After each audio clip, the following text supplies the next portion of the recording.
So when the fetus get completely developed inside the womb or uterus, this fetus produces a mild contraction in the myometrium wall.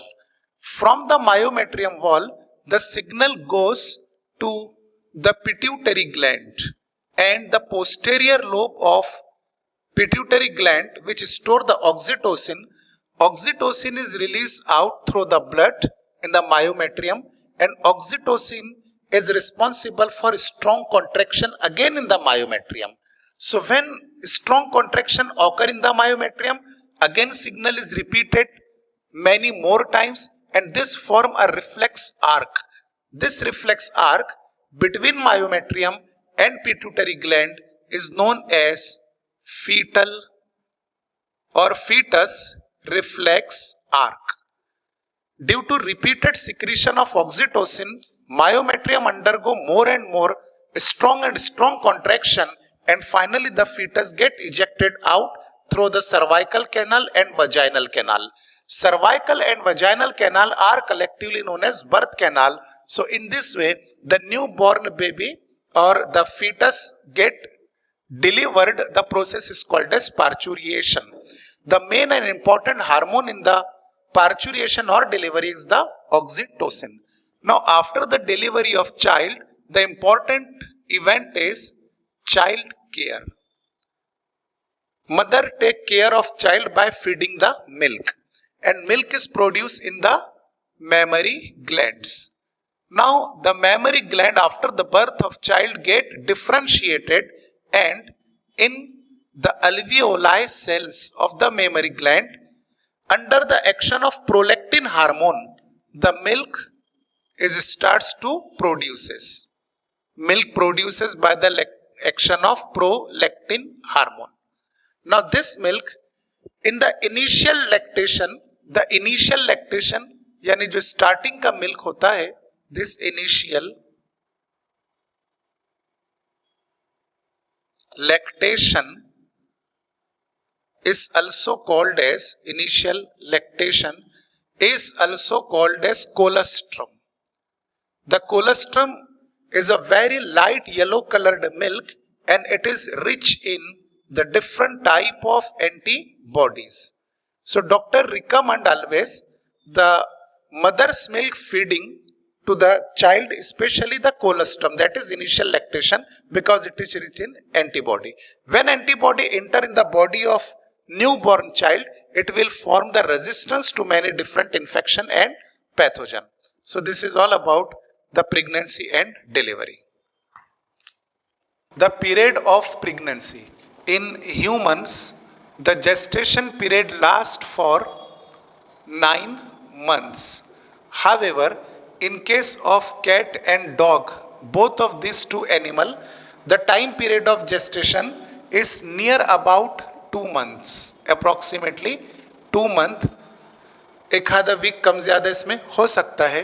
However, in case of elephant, the gestation period varies from 18 months to 22 months. But specifically we are discussing the pregnancy or gestation period in the human being, which is 9 months, is divided into 3 different trimester. First trimester, tri means 3. So first 3 months, month number 1, 2 and 3.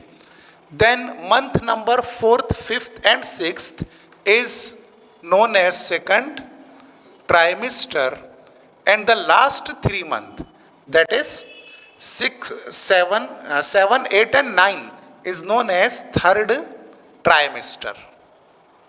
Okay. So whatever be the stages of development of the fetus given in NCERT book, accordingly, first trimester means first 3 months. So at the end of first month, fetus develop the heart, and this heart sound can be heard by using the स्टीथोस्कोप. स्टीथोस्कोप से foetus के heart का sound हम लोग सुन सकते हैं. Lub and dub sound which occur in one cardiac cycle. तो at the end of first month heart of the foetus is develop. At the end of second month in the first trimester, the fetus or embryo or developing child develop limbs and digits. Limbs and digits का development second month के दौरान होगा. Now at the end of third month खत्म होने के साथ साथ first trimester भी एंड हो जाएगा. At the end of third month complete limbs, other large organ and the mainly external genital organ और external genitalia is form and get well developed. तो major organ like limbs, external genitalia, bone, muscles are well developed at the end of third month, that is at the end of first trimester. Now first movement of the child is observed during the fifth month of the pregnancy. Fifth month is important for the first time when child is moved inside the uterus, the first movement of the embryo, that is developing child, along with head hairs, developing fetus के head के ऊपर fine hairs develop हो जाएंगे. At the end of sixth month of the pregnancy, now body is covered by very fine and minute hairs. Body hairs are formed, eyelashes and eyelids also get separate from each other. So all the development are taking place during the second trimester. In third trimester the growth continue and finally at the end of 9 months the fetus is ready for its ejection.